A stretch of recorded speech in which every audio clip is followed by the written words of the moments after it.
সুপ্রিয় দর্শক মণ্ডলী, কেমন আছেন আপনারা? আশা করি ভালো আছি এবং স্বাগতম জানাচ্ছি আপনাদের কৈতর এন্টারটেইনমেন্টে। বন্ধুরা, কিছুক্ষণ আগে হচ্ছে এস এস রাজামৌলির যে নতুন ছবি এস এস এমবি 29, সেটার যে টিজারটা কিন্তু আপনার ইউটিউবে রিলিজ পেয়েছে। টিজারটা আমি কিছুক্ষণ আগেও দেখেছি, আসলে যখন লাইভ হচ্ছিল হটস্টারে। তো তখন আমি হচ্ছে ভালোভাবে আইডেন্টিফাই করতে পারিনি, তো চিন্তা করলাম যে যারা হচ্ছে আমাদের সাবস্ক্রাইবার আছেন, যারা হচ্ছে আমাদের ভিডিও দেখছেন, আপনাদের সবার সাথে ভিডিওটি দেখা যাক। তাহলে চলুন কথা না বাড়িয়ে আমরা ভিডিওটি প্লে করি।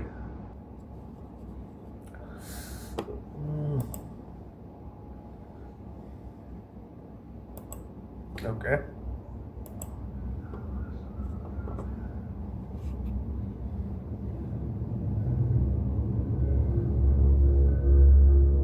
from the director of Bahubali RRR.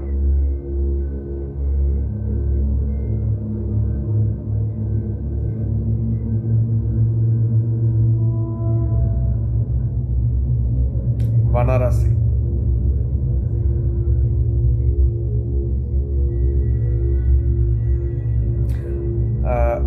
এই ভিডিওটা দেখার আগে আপনাদের একটা কথা জানিয়ে দিই যে এইখানে আমরা যে যে জিনিসগুলো দেখছি, এখানে কিন্তু কোনো এআই ইউজ করা হয়নি, সবই হচ্ছে আপনার ভিএফএক্স আর গ্রাফিক্সের কাজ করা হয়েছে। আলোচনা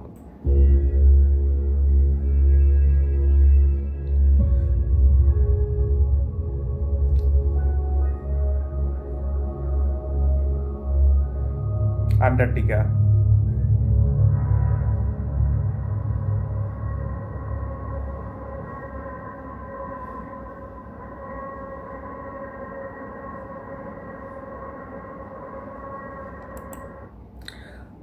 বন্ধুরা, এই জায়গাটাতে যদি আপনারা একটা জিনিস লক্ষ্য করেন যে একটা জাহাজ, ভাঙা একটা জাহাজ, সেটা হচ্ছে বরফে জমে আছে। আপনারা যদি আরেকটু খেয়াল করে দেখেন যে একটা মানুষ, সে হচ্ছে পানিতে ডুবে যাচ্ছে। এই যে এই জায়গাটা যদি আপনারা খেয়াল করেন, হ্যাঁ হ্যাঁ, এই এই একটা মানুষ পানিতে ডুবে যাচ্ছে। মানে এত ছোট ছোট জিনিসও এত নিখুঁতভাবে কাজ করা হয়েছে, মানে দেখতেই অন্যরকম লাগছে। আফ্রিকা।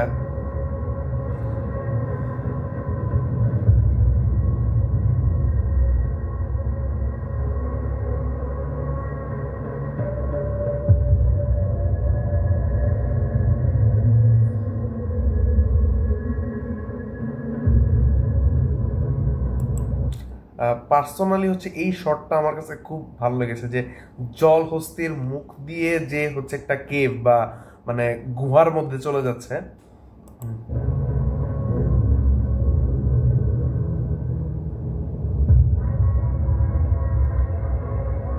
আচ্ছা, এখানে যে মূর্তিটি আছে, যতটুকু আমি জানি, এটা হচ্ছে হিন্দুদের দেবী কালী, তার মূর্তি।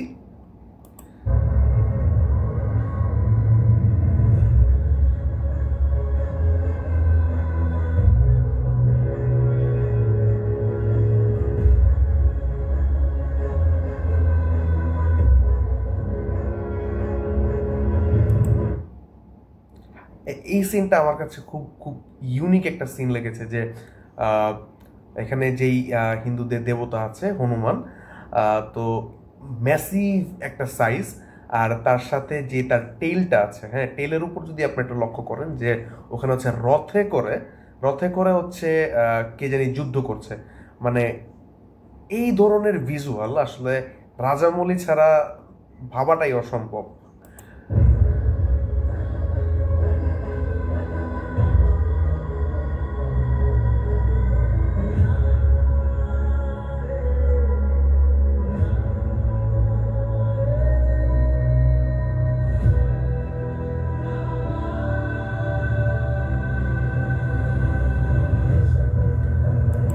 আর মাত্র আমরা যে জিনিসটা দেখলাম, হয়তো বা আপনাদের কাছে মনে হতে পারে এটা গাছ টাইপের কিছু, এটা আসলে গাছ না। এটা হচ্ছে যখন হচ্ছে রামায়ণের যুদ্ধ হয়, তখন হচ্ছে অনেক যে বানর সেনা ছিল, ওই বানর সেনাদের উপরে উঠে রাম হচ্ছে মানে যুদ্ধ করছে। আর ওই সামনে যে বিগ ফিগারটা আপনারা দেখতে পাচ্ছেন, এটা সম্ভবত হচ্ছে কুম্ভকর্ণ। যতটুকু আমি জানি, সে হচ্ছে আর যেই রাবণ আছে, রাবণের ছোট ভাই, ছোট বা মেঝো ভাই আর কি।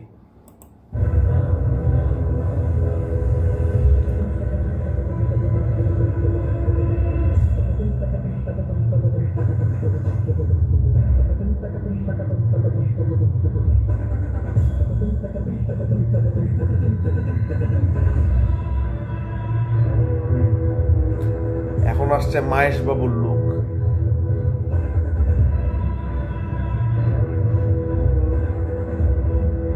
Look at him. Just look at him.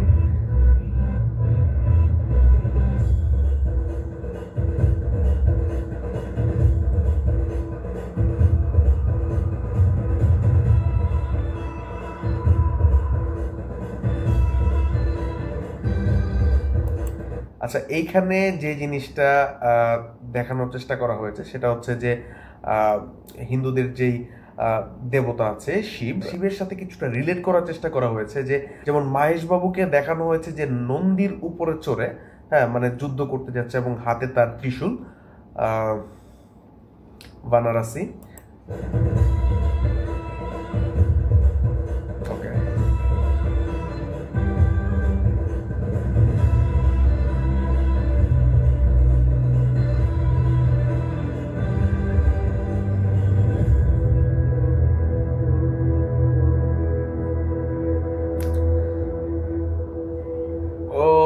ওকে, ওকে, ঠিক আছে, খুবই অসাধারণ। বাট আমার একটু কিছু ফিলিংস আছে যেগুলো হচ্ছে আপনাদের সাথে একটু শেয়ার করি। সেটা হচ্ছে যে এখানে যে মাহেশ বাবুর লুকটা দেখানোর চেষ্টা করা হয়েছে, মানে সেখানে কিন্তু আপনারা যদি একটু ভালো করে লক্ষ্য করেন যে সে কোনো ম্যাসিভ কোনো একটা যুদ্ধ করতে যাচ্ছে এমন একটা জিনিস দেখানোর ট্রাই করা হচ্ছে। আর মাহেশ বাবুর যে লুক আর চারপাশে যে সিনগুলো, যে ব্রাউনিশ একটা টোন ইউজ করা হয়েছে, ধুলা উঠতেছে, খুবই ম্যাসিভ, খুবই ম্যাসিভ। আর প্রত্যেকটা শট এখানে ভিএফএক্স রেডি করা হয়েছে, মানে ভাবা যায় প্রত্যেকটা শট ভিএফএক্স রেডি করা, কোনো এআই ইউজ নাই এখানে। কজ অবভিয়াসলি রাজামৌলির ফিল্ম, ভিএফএক্স তো থাকবে, ভিএফএক্স ছাড়া তো মানে রাজামৌলির ফিল্ম ভাবাটাই কষ্টকর। মুভিটা বের হবে 2027 সালে, তো দেখা যাক কেমন কেমন কি করে আসলে। তো আমার পার্সোনালি আমার খুব পজিটিভ ভাইব আসতেছে এই টিজারটা দেখার পর থেকে। তো আজকে এতটুকুই, আশা করি ভিডিওটি আপনাদের কাছে ভালো লেগেছে। যদি ভিডিওটি ভালো লেগে থাকে তাহলে অবশ্যই লাইক, কমেন্ট এবং শেয়ার করে আপনার বন্ধুদেরকেও দেখার সুযোগ করে দেবেন। আর আপনাদের কাছে এই টিজারটি কেমন লেগেছে অবশ্যই অবশ্যই কমেন্ট বক্সে জানিয়ে দিবেন। দেখা হচ্ছে পরবর্তী নতুন কোনো ভিডিওতে। Till then, good bye, tata.